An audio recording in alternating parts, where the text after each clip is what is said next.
Welcome to 3D Movie Cinema, the only show that's 3 dimensions away from Scream being called Scream 5. I'm your host 3D Jake, and today we're looking at Scream, released in 2022. Scream 2022 is directed by Radio Silence, Matt Bellany at Opplin and Tyler Gillett, and is written by James Vanderbilt and Guy Busick, and stars Melissa Barrera, Mason Gooden, Jenny Ortega, Jack Quaid, Mary Shelton, Courtney Cox, David Arquette, and Neve Campbell.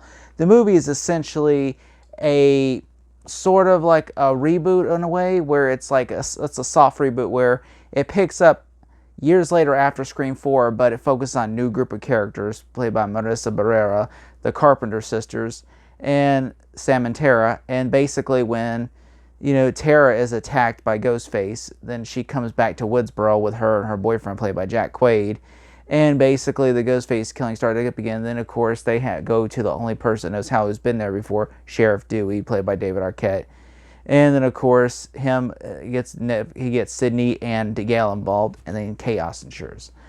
When I heard they were making a Scream 5, I wasn't enthusiastic as I was for when I heard that Scream 4 was being made. Because I had the TV series, and the TV series wasn't as good, so it kind of lessened my excitement for Scream. And also Wes Craven had passed, so I was like, well, the series is dead. So then when I heard, oh, they're going to do Scream, and then when David Arquette signed on, that made me more curious about it. I was like, and then Courtney Cox signed on, but I'm like, when Neve Campbell signs on, then you got my attention. And then when Neve Campbell finally signed on, I'm like, all right, I'm going to watch this movie. So I saw this movie, and when I first saw it, I thought it was fine. I was like, it's fine. I mean, it feels too much like, it feels like it's just trying to remake Scream. It's trying to do like the requel thing. And it does come off that way. That's the meta commentary for this movie, is it's a requel. And there is things I do like about this movie. One thing is I like the cinematography. I love the scene in the hospital where Ghostface is with the lighting, it makes this mask look bluish. I thought that was great. I also like Jack Quaid in the movie as Melissa Barrera's boyfriend. I thought he was great. And I also like the supporting characters in the movie. One of my favorite scenes in the entire film is the scene where Kyle Gallner's character, Vince, he literally is he's sitting there pissing, and all of a sudden his muscle car comes on, and then all of a sudden it's playing Red Right Hand, and all of a sudden it's revving up the engine, and I'm just like, oh, this is cool. And of course he goes getting kind of scared, turns it off, and then Ghostface right behind stabs him in the throat, and then you hear the song Red Right Hand play louder, and then it's like when he just bleeds out in the ground and dies, and then Ghostface just goes shh. I thought that was great. I'm like, that is awesome. I really enjoy that. And I also really like Ghostface. I like that Melissa Barrera has a connection to Billy Loomis, and it's his daughter.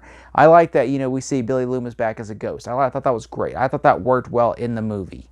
And one thing I also really liked is I like how Sidney comes into the movie and she's prepared. She's just when they're in the third act at the Stu Macher house, she's just shooting all the doors without any question. Come out, Ghostface or not, you better come out. She starts shooting at the door. Thought that was great. And I also really like the dynamic. Each character feels like they're fleshed out and unique.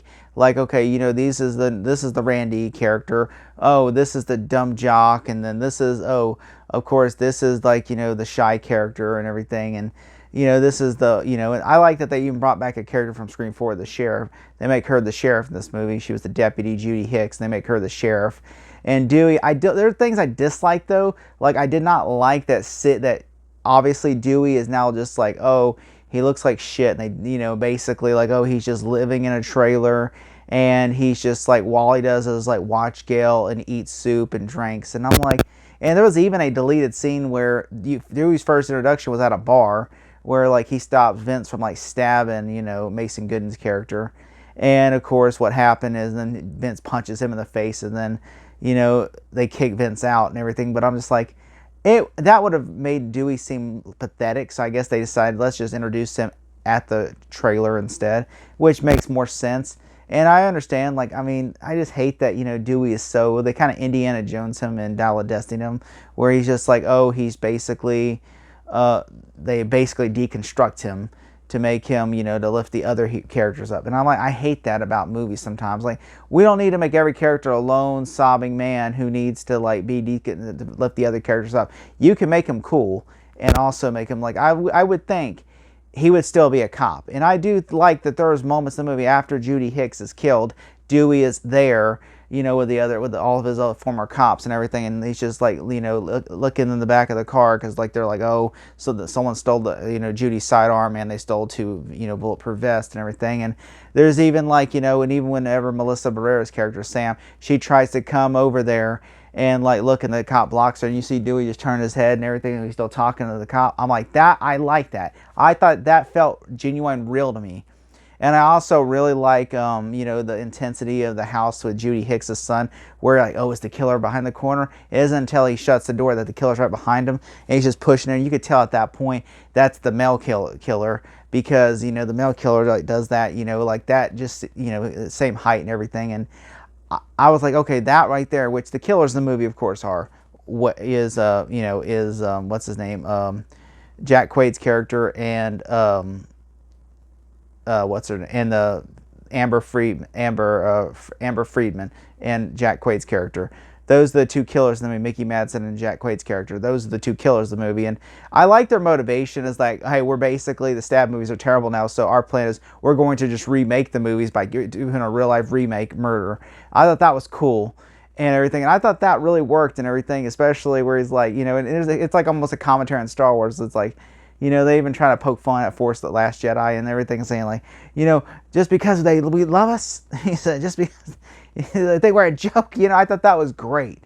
And I also like, you know, like there are things I dislike about the scene, but I thought Dewey's death, you know, because Kevin Williamson confirmed he would have killed Dewey off in Scream 5. I kind of felt bad that we never got a scene with him, Sidney, and instead it was like not all 3 of them together in person. I thought that was what was missing in this movie. I do like, you know, and I kind of felt like, oh, Gale, you know, his death. I love when Gale, because it made my aunt watched it, and she teared up whenever she saw him laying on the floor dead, and then them bringing his body out and Gale just in tears. You know, that is the emotional scene. I think it works so well because we grew this character. This character just loved his wife too much, and, you know, and he could not, you know, his life, which I felt like they keep making Gale and going in circles with that character. It's like, okay, one day she's going to be a reporter. One day she's going to be a Dewey. Now she wants to be a reporter again. It's just like they keep going in circles. They don't really, that's the only thing they have to know how to do with this character, you know, and everything. Like, oh, there's a killing Woodsboro. I'm on my way. You know, it's like, she doesn't even care. She's like, I'm not going to die, you know. But, you know, like Sidney, though, I thought, I kind of sucks that she came in the 3rd act, because it feels like this is not Sidney's movie. This is obviously Tara's movie, or Sam's movie. And so, of course, Sidney, I like when she comes in, she goes, I put a tracking device on her. After Gooey's death, she shows up and she's like, I put a tracking device on her.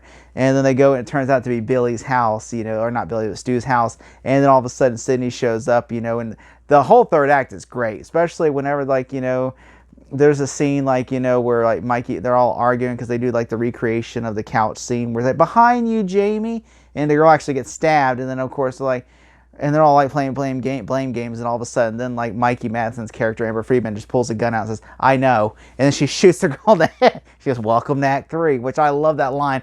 And then everyone's like, run, and everything. And then, of course, you know, and then she sees Sidney and pull up. She goes, oh, help me. And they're like, we don't believe all this. And she goes, fuck it. And she shoots Gale. And then Sidney like pulls out her gun and jumps.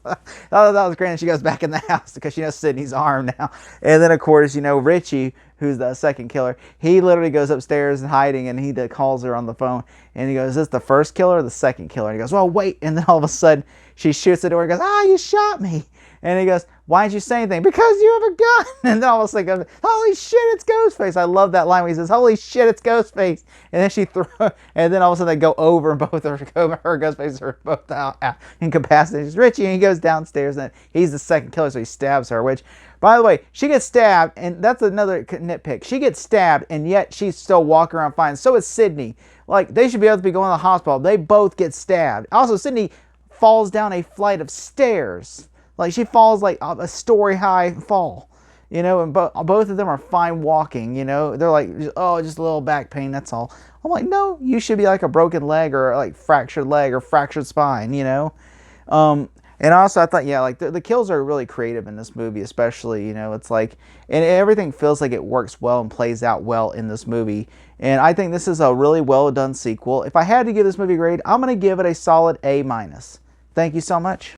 Sharpton for president, y'all. I'm outie. Jesse Jackson for VP.